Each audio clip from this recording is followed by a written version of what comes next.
Selamat pagi, siang, sore, malam, Pak Hendra. Kami dari kelompok 8 yang berisikan saya sendiri, Hendra Hendra Putra dengan NIM akhir 019 dan Sandy Venita dengan NIM akhir 057 akan mempresentasikan hasil progres kami mengenai paper tentang Random Forest Machine Learning Model Implementation on Detecting Fraudulent Credit Cards. Jadi kita akan menentukan fraud yang ada di credit card. Next. Oke, Untuk pendahuluan pertama-tama di dijelaskan sini teman saya. ada pendahuluan di mana di sini penipuan kredit kartu kredit itu merupakan salah satu masalah serius pada sistem finansial modern karena dapat menyebabkan kerugian besar buat perusahaan maupun user.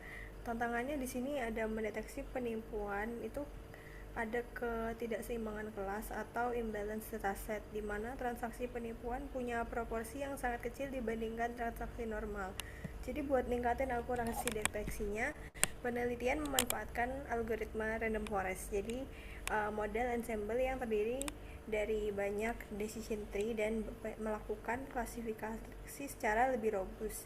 Data yang digunakan berasal dari credit card fraud dataset yang kita ambil dari Kaggle dan berisi transaksi kartu kredit Eropa selama 2013, dan penelitian ini menekankan tujuan utamanya yakni mendeteksi pola transaksi yang mencurigakan dan melakukan visualisasi pendukung untuk mengevaluasi kerja model.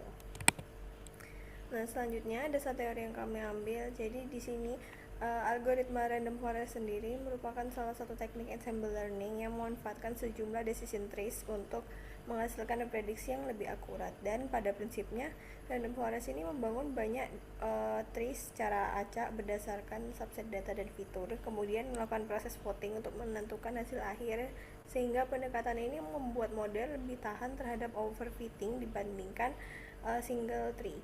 Nah, di dalam konteks deteksi penipuan kartu kredit, random forest sangat relevan karena mampu menangani data berukuran besar dengan distribusi kelas yang tidak seimbang atau imbalance.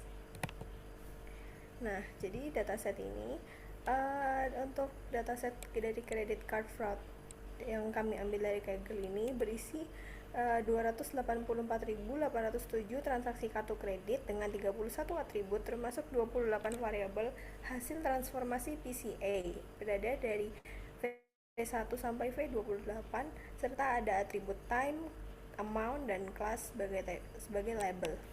Nah, untuk metode penglihatannya di sini bisa kita lihat di flowchart. Pertama-tama kami akan mengumpulkan data dengan mengunduh dataset dari Kaggle, kemudian pre-processing dilakukan untuk memastikan kualitas data, dan di sini kami juga melakukan cleaning, normalisasi, dan handling imbalance, mungkin menggunakan smooth atau menggunakan undersampling. Kemudian kita membangun model menggunakan algoritma random forest, dan kami akan menyesuaikan parameter sehingga memperoleh performa terbaik, dan evaluasi dilakukan melalui confusion matrix dan matriks turunannya untuk mengetahui efektivitas model dalam mengklasifikasikan transaksi penipuan. Terus selanjutnya akan dijelaskan oleh teman saya.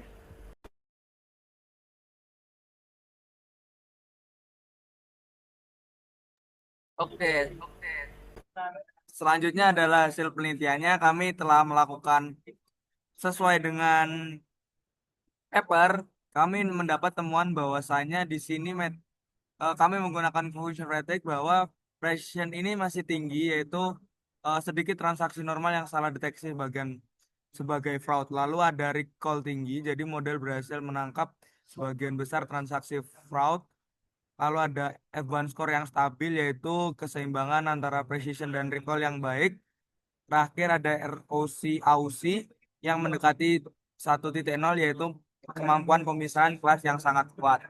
Nah, di sini dapat dilihat di confusion metric juga eh, ada true positifnya tinggi yang tinggi, lalu juga false negatif yang rendah gitu.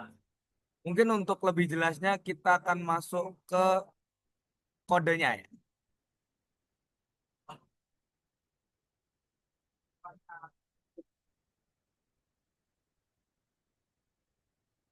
Nah, di sini kami menggunakan data yang sebelumnya yaitu dari Kaggle. Lalu di sini kita langsung menggunakan robust scaler untuk nge-scale semua yang ada di data. Lalu juga kita melihat em, tipe data yang ada di atribut semua dan di sini kan bentukannya PCA maka dari itu ada dia hanya berupa V1 sampai selesai lalu kelas dan time lalu juga jumlahnya berapa. Nah, dapat dilihat lagi eh, jumlah fraudnya ada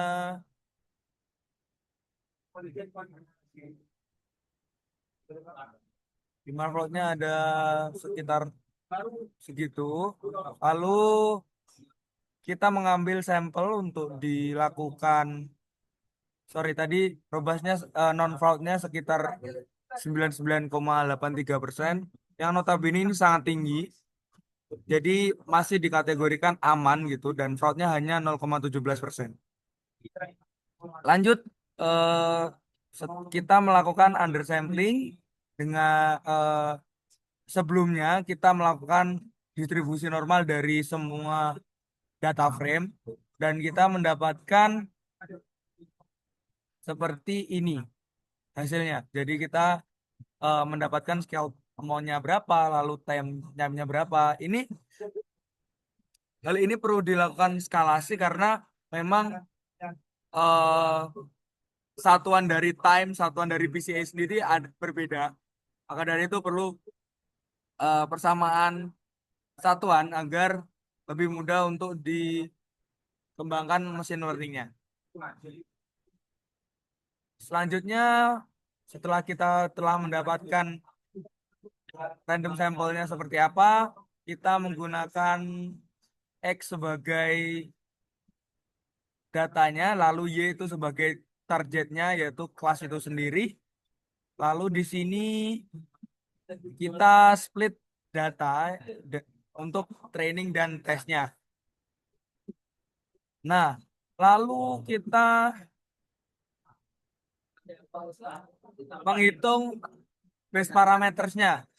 Kita mendapatkan base parametersnya ada di max depth 5 dan N estimatornya ada di 50. Setelah itu, kami melakukan random forest classifier itu sendiri dari hasil base param tersebut.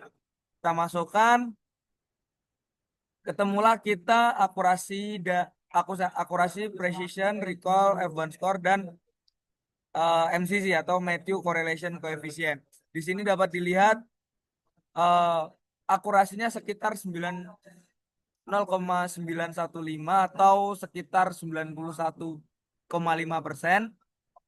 Lalu presisinya ada di 99% yang sangat tinggi. Recall-nya ada di 85%. 9, lalu F1 score-nya ada di 91%. Dan yang terakhir MCC-nya ada di 84%. Hari ini menandakan bahwa data tersebut sudah sangat baik gitu untuk melakukan machine learning-nya. Lalu kita melakukan